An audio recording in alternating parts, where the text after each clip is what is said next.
Hai, nama saya Dava. Nama lengkap saya Muhammad Abdurrahman Dava. Saya umurnya 18. Sekolah di Global Mandiri. Kelas 12 Florida.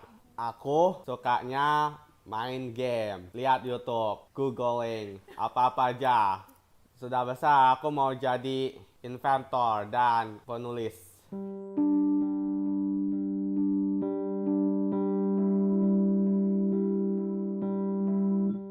Dava sejak lahir sampai 1 tahun, mungkin karena memang masih bayi dan kecil gitu ya, jadi memang nggak terlalu beda sih sama anak-anak atau bayi-bayi pada umumnya. Tetapi memang yang paling bisa dilihat dari Dava itu adalah hiperaktifnya, tidak fokusnya, asik sendirinya gitu. Tetapi memang masih mau ya kalau dipanggil, walaupun tidak menjawab, tapi untuk hal-hal yang menarik tuh masih ikut gitu ya. Paling terlihat itu adalah perkembangan bicaranya yang tidak ada kemajuan yang signifikan dibandingkan dengan teman-teman seusianya. Ya asik sendiri, kontak mata yang minim seperti itu, lalu bermainnya aneh, sangat kaku gitu ya. Ketika umur 3 tahun akhirnya, belum sampai 3 tahun tuh akhirnya Dava dapat diagnosa lah. Dari situlah perjalanan itu dimulai ya. Dava tuh anak pertama laki-laki gitu ya, yang kita tadinya sudah punya rencana, tapi begitu mendengar diagnosa tuh udah kayak bangunan runtuh deh. Walaupun sudah ada kecurigaan-curigaan itu kan, kita tetap aja pengennya bilang dokter tuh, oh nggak ada apa-apa kok Bu, ini cuma ibu aja yang terlalu khawatir gitu. Tapi ternyata enggak. Tapi itulah amanah dari Allah, yaitu perjuangan kita, dan alhamdulillah sekarang Dava sudah 18 tahun.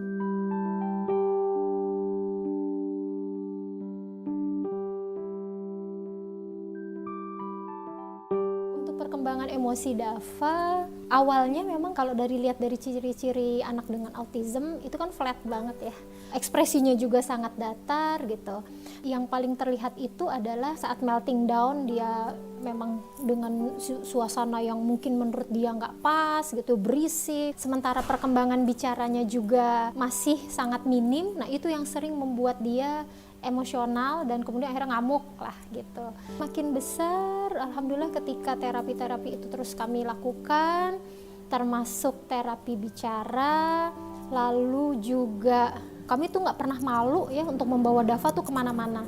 Yang alhamdulillah ternyata dampaknya tuh, hikmahnya tuh besar sekali ya. Positifnya tuh dia jadi lebih mudah beradaptasi dengan hal yang baru, lingkungan yang baru gitu. Paling jadi ujian itu adalah ketika Dava mulai masuk masa remaja.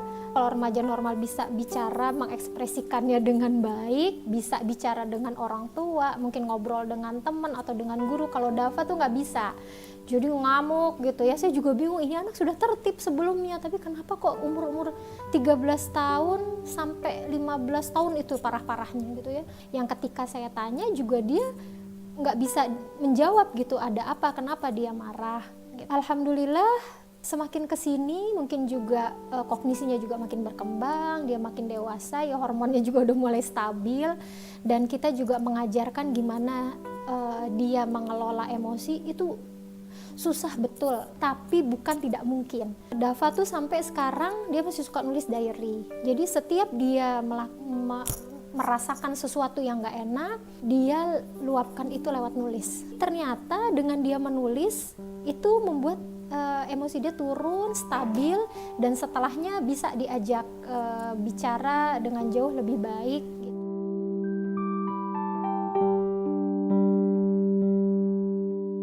Perilaku Dava seperti halnya anak autistik pada umumnya, ada perilaku-perilaku khas yang dia punya.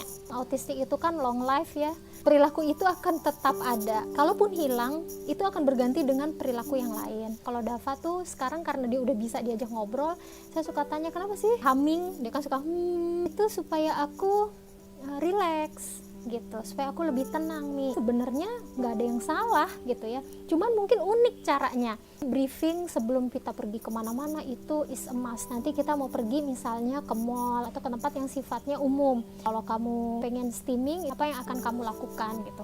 Oh iya ya, kan itu di public place ya, berarti aku harus bisa tahan ya Mi. Contohnya dia masukin tangannya tuh ke dalam saku. Nanti Mimi tolong remind aku, gimana cara ngingetinnya, biasanya saya colek. Tapi kalau di rumah saya bebasin, karena mau di mana lagi, dia mau mondar-mandir, mau apa saya nggak larang. Kalau untuk rigiditas, alhamdulillah makin kesini makin bisa lebih fleksibel. Ngajarinnya karena memang itu terkait juga dengan karakteristik anak dengan autistik yang sangat rigid. Ya dia taunya memang hitam atau putih. Dia tahu kalau salah harus minta maaf. Setiap dia salah pasti dia akan minta maaf. Tetapi dia juga akan nuntut orang lain ya ketika melakukan kesalahan. Loh kamu juga harus minta maaf, padahal nggak semua orang mau gitu ya, mau minta maaf. Nah, kalau gitu tuh bikin dia terus emosional tuh, kenapa dia nggak mau minta maaf gitu. Orang kalau harus salah itu harus minta maaf gitu ya. Nah itu memang nggak mudah buat dia. Yang bisa saya lakukan adalah yang ngajak dia discuss bahwa ya nggak semua orang paham, nggak semua orang mau, karena memang untuk hal-hal yang benar atau salah tuh sampai orang tuh mengambil kesimpulan harus begini, itu kan prosesnya panjang. Nah dia tuh belum bisa gitu ya, tapi kita memaknainya itu sebagai ya hikmah ya. Dava tuh guru belajar sabar kalau dibilang dalam hal ini, begitu.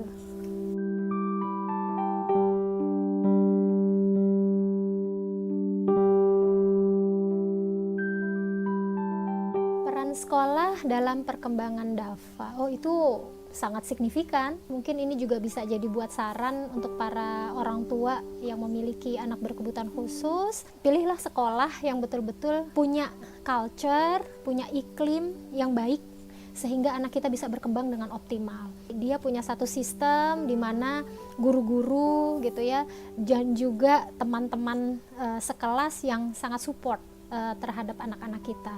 Dava sekarang sudah berada di sekolah yang baik. Pernah juga sih mengalami sekolah yang tidak kondusif, iya. Saya ingat sekali waktu Dava TK itu ya, saya masih ingat sekali sampai sekarang ya, gurunya tuh bilang gini, Dava tuh nggak akan bisa apa-apa, dia nggak bisa apa-apa. Itu yang membuat saya tuh sampai shock, terkaget, guru TK gitu ya mengucapkan hal seperti itu gitu. Kita harus cari gitu ya sekolah yang punya iklim yang bagus, yang ngerti bagaimana seharusnya mendidik anak.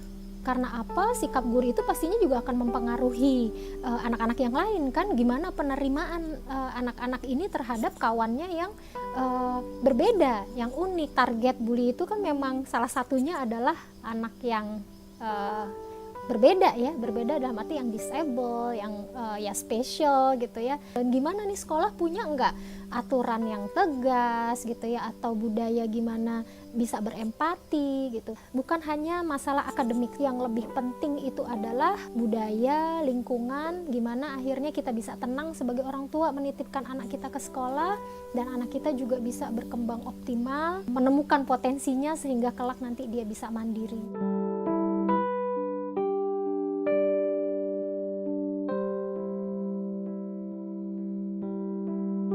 Harapan saya yang mungkin mewakili orang tua yang diamanahi oleh Tuhan, yang mungkin kalau sekarang istilahnya bahkan udah nggak berkebutuhan khusus tapi neurodiversity ya. Jadi karena Tuhan tuh menciptakan kita berbeda-beda gitu, dan salah satunya adalah ya ini dengan autism yang unik. Kita nggak pernah loh minta sama Tuhan dikasih anak seperti ini. Nggak mudah memiliki anak berkebutuhan khusus. Harapan kami ya sebenarnya masyarakat tuh bisa menerima dalam artian tidak melakukan bercanda kayak orang autis loh, kayak anak autis itu nggak enak bener gitu ya didengarnya. Tuhan tuh kan maha sempurna dan dia menciptakan semua ciptaannya itu sempurna. Jadi ketika kita melakukan hal-hal yang negatif kepada anak-anak ini, sebenarnya ya itu juga sama saja dengan kita menghina ciptaan Tuhan. Untuk para orang tua bisa menyampaikan supaya lebih empati terhadap anak-anak ini, bagaimana bisa mensupport supaya bisa sama-sama mendapatkan satu prestasi. Berharap juga ya kepada pemerintah, kedepannya pemerintah juga bisa fokus ke sini. Perusahaan-perusahaan gitu ya mulai juga membuka diri untuk para individu yang berkebutuhan khusus ini, juga mungkin support untuk industri kreatif gitu ya, sehingga anak-anak ini nantinya bisa mandiri walaupun mereka memiliki keterbatasan, tetapi kelebihan-kelebihan mereka itu bisa, potensi-potensinya itu berkembang optimal sehingga betul-betul juga bisa berguna bukan hanya buat dirinya tapi juga untuk orang lain.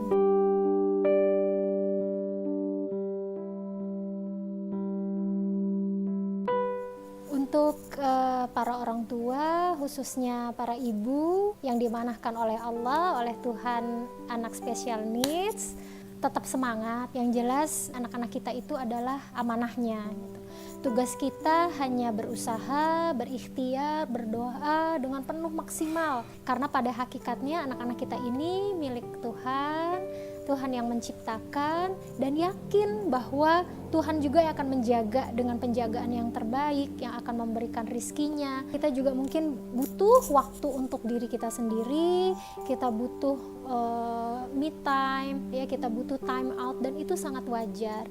Tuntutan kesabaran yang harus kita berikan kepada mereka itu mungkin memang jauh di atas ketika kita berhadapan dengan anak-anak yang biasa. Bukan berarti sabar yang nggak ada usaha, tetapi terus justru berusahanya itu adalah bentuk salah satu dari kesabaran kita. Jalin kerjasama, komunikasi yang baik dengan pihak sekolah, terutama dengan guru. Jalin hubungan juga dengan para ibu sesama orang tua, karena memang support group itu penting sebenarnya, sehingga kita tuh nggak ngerasa sendiri, nggak ngerasa jadi orang paling menderita di dunia.